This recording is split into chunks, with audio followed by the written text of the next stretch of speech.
لا إله إلا الله لا إله إلا الله لا إله إلا الله محمد رسول الله أبدأ باسم الواحد حمدا له بالعابد صلى على محمد والآل وسلام الله أدعوك يا مولا لنا بأهل بدر بدرنا محمد نبينا صل عليه يا الله.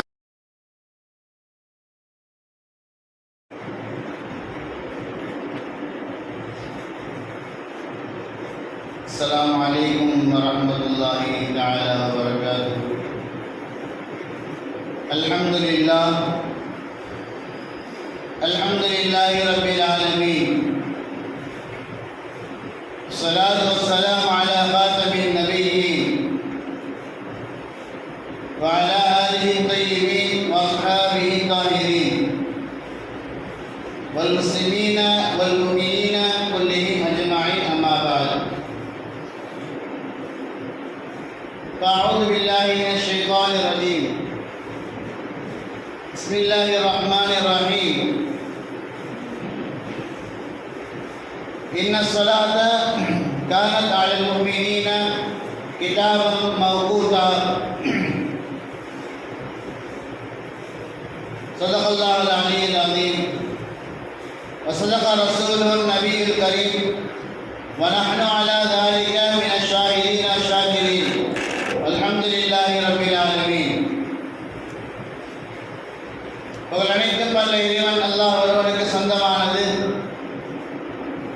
அருமைநாயகம் முஹம்மது முஸ்தபா ரசூலே கரீம் ஸல்லல்லாஹு அலைஹி வஸல்லம் அவர்கள் மீதும் அவர்கள் கொண்டு வந்த மார்க்கத்தை தன்னுடைய வாழ்க்கையாக எடுத்து நடந்து ஈருலகத்திலும் வெற்றி பெற்ற உத்தம சத்திய சஹாபாக்கள், தாபிஈன்கள், தபஅ தாபிஈன்கள், வலிமார்கள், ஷுஹதாக்கள், சாலிஹீன்கள், நாதாக்கள், நல்லோர்கள், நம்மவர்கள், நம்முடைய குடும்பத்தார் அனைவர் மீதும் அல்லாஹ்வுடைய அன்பும் அருளும் என்றென்றும் நிலையாக நிலைத்து நிரந்தரமாக உண்டாகட்டுமாக. ஆமீன். நிறைந்த அல்லாஹ்வின் நல்லடியார்களே, அல்லாஹ் சுப்ஹானஹு வ தஆலா இந்த உம்மத்திற்கு பேர் உபகாரமாக பெரும் அருள்கொடையாக தன்னிடத்தில் பேசக்கூடிய அந்த வாக்கியத்தை தந்திருக்கின்றான்.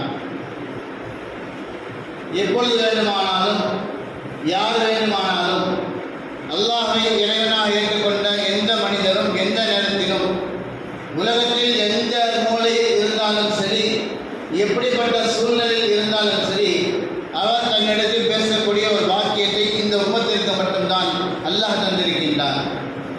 தன்னுடைய எல்லா விதமான தேவைகளையும் வேண்டுதலையும் தன்னுடைய அனைத்து விதமான கஷ்டங்களையும் அல்லாஹ் சுப்ஹானஹு வ தஆலா தன்னிடத்தில் முறையிட்டு பெற்றுக்கொள்ளக்கூடிய ஒரு உம்மத்தாக இந்த உம்மத்தை அல்லாஹ் ஆக்கியிருக்கின்றான். இன்ன ஸலாத்த கானத் அலல் முஃமினீன கிதாபன் மவ்கூதா. அல்லாஹ் சுப்ஹானஹு வ தஆலா குர்ஆனில் சொல்கின்றான், தொழுகை இருக்கின்றதே இந்த உம்மத்தின் மீது, அலல் முஃமினீன முஃமின்கள் மீது கிதாபன் மவ்கூதா நேரங்கள் முடிவு செய்யப்பட்ட ஒரு கடமை என்பதாக அல்லாஹ் சுப்ஹானஹு வ தஆலா தன்னுடைய திருக்குர்ஆனில் சொல்கின்றான். தொழுகை என்ற அந்த வாக்கியத்தின் மூலமாக அடியான் தன்னிடத்தில் பேசக்கூடிய வாக்கியத்தையும் தன்னிடத்தில் பேசி தன்னுடைய தேவைகளை வாங்கிக் கொள்ளக்கூடிய ஒரு ஆற்றலையும் அல்லாஹ் சுப்ஹானஹு வ தஆலா இந்த உம்மத்திற்கு மட்டும்தான் தந்திருக்கின்றான். இன்ன ஸலாத்த தன்ஹா அனில் ஃபஹ்ஷாஇ வல் முன்கர்.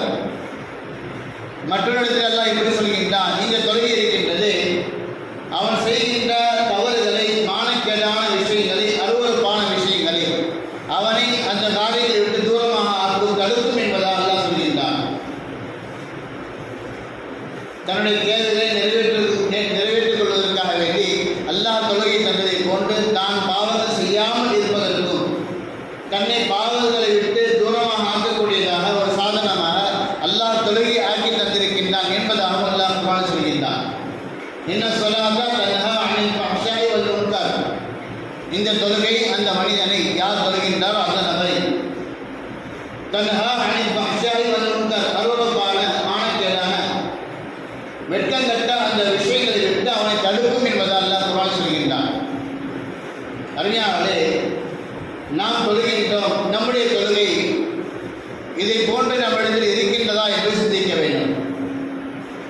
என்னுடைய தொழுகை என்னை பாவங்களை விட்டு தடுக்கின்றதா, கெட்ட செயல்களை விட்டு தடுக்கின்றதா, கெட்ட எண்ணங்கள் மனிதரை பார்வையில் இதெல்லாம் அருவருப்பாக கருதப்படுகின்றதோ அந்த காரியங்களை விட்டு உலகத்திலே அந்த நடைமுறையில் எதுவெல்லாம் பாவமாக கருதப்படுகின்றதோ, மார்க்க ரீதியான விஷயங்கள் எதெல்லாம் ஹராம் என்பதாக சொல்லப்பட்டிருக்கின்றதோ, அல்லாஹ்வும் அல்லாஹ்வுடைய ரசூலும் எதை விரும்ப மாட்டார்களோ அப்படிப்பட்ட தீய காரியங்களை விட்டு என்னுடைய தொழுகை என்னை தடுக்கின்றதா என்பதை நாம் சிந்திக்க வேண்டும்.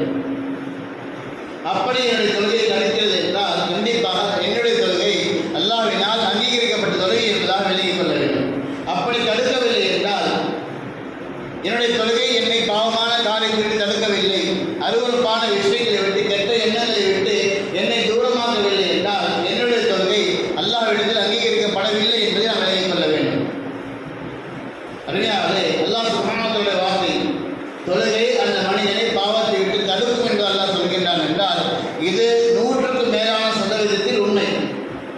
ஒரு அணு அளவு இது பொய் என்பதாகவோ அல்லது இது சாத்தியம் இல்லை என்பதாக யாரும் சொல்ல முடியாது.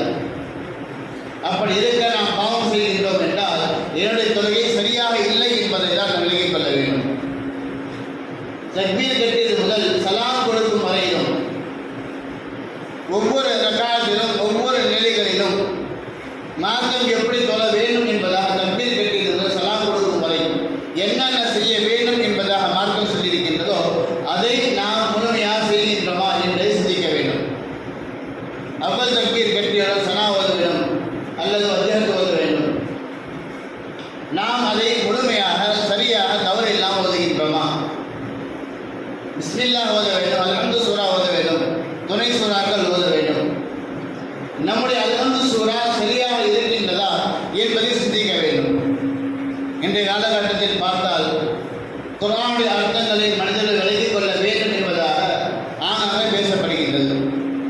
குர்ஆனுடைய விளக்கங்களை அறிந்து கொள்ள வேண்டும், குர்ஆனுடைய அர்த்தங்களை படித்து தெரிந்து கொள்ள வேண்டும் என்பதாக.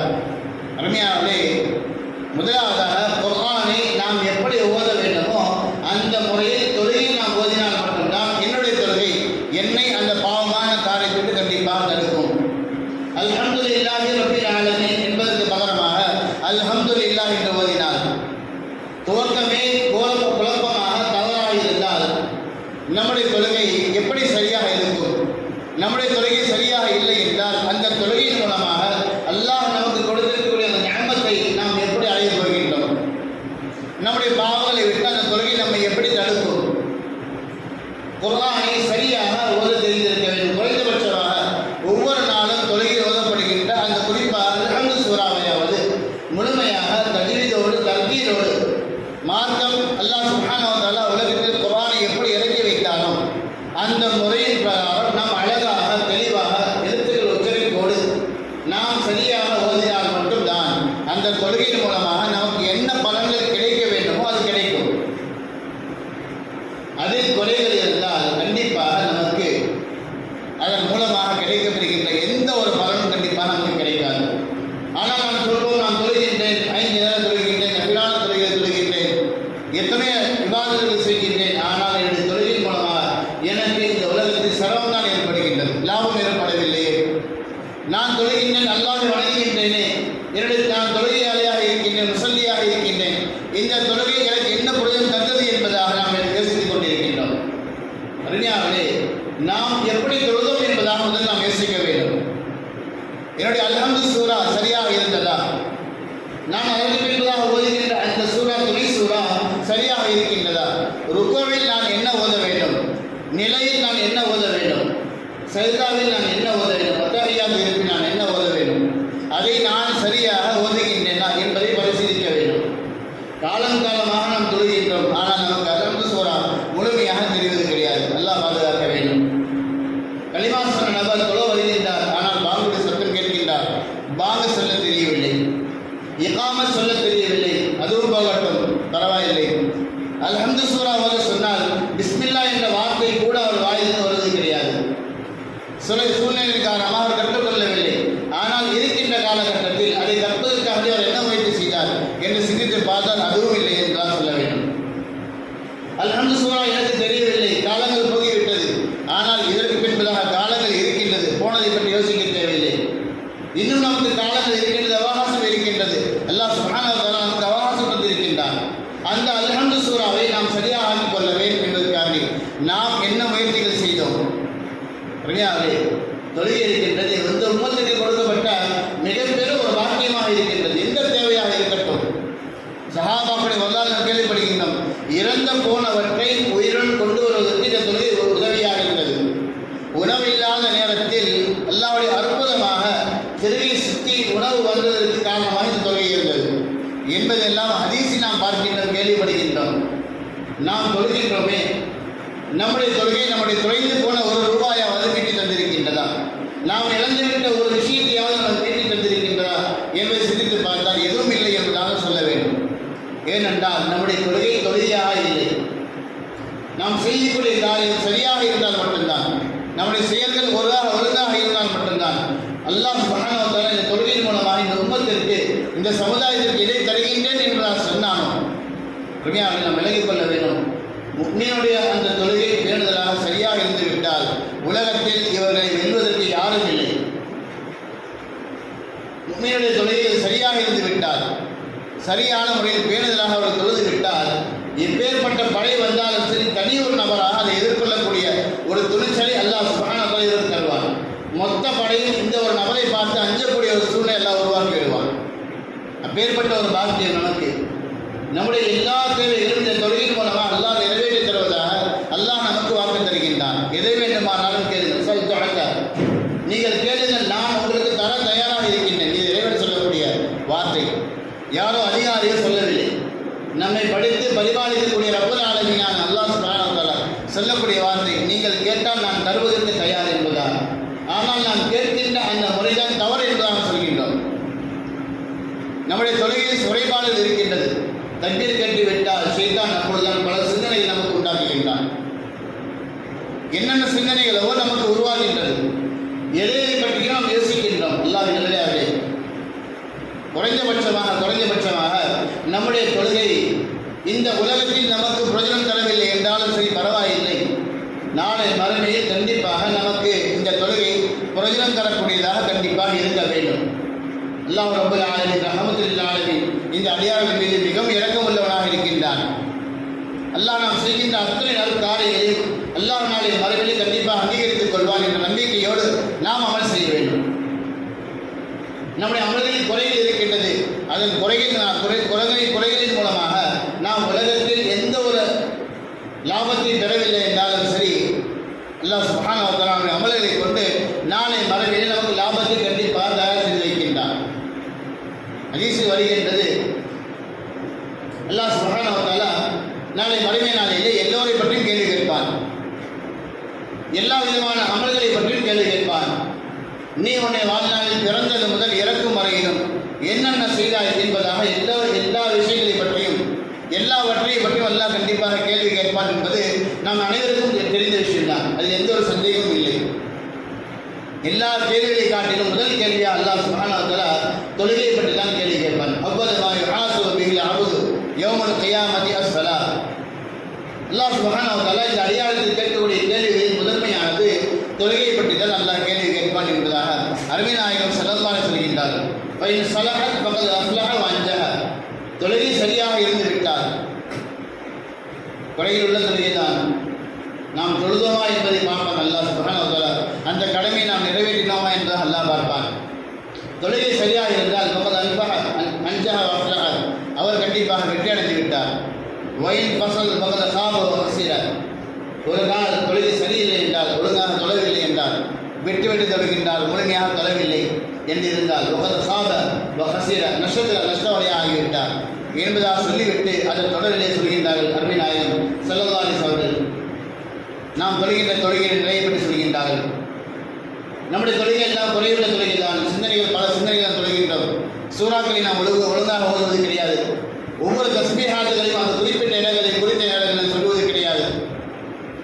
ஒரு கால் நம்முடைய தொழுகையில் குறைகள் இருந்தால் அல்லாஹ் சுப்ஹானஹு வ தஆலா மலக்குகளை அழைப்பான். எப்படி இன்றைய காலகட்டத்தில் ஒரு பொருளை உருவாக்கிவிட்டு அந்த பொருளில் ஏதேனும் குறைகள் இருந்தால் அதை மறைப்பதற்காக வேண்டி பேட்ச் ஒர்க் செய்வார்களோ, அதே போன்று அல்லாஹ் சுப்ஹானஹு வ தஆலா தொழுகை பற்றி விசாரிக்கக்கூடிய தருணத்திலே தொழுகையில் குறைகள் இருந்தால் மலக்குமார் அழைப்பான், அந்த நபரை தொழுகையை பட்டியலை பாருங்கள் என்பதால் சரியாக இருந்தால் சொர்க்கத்திற்குள்ள அவர் நுழைந்துவிடுவார்.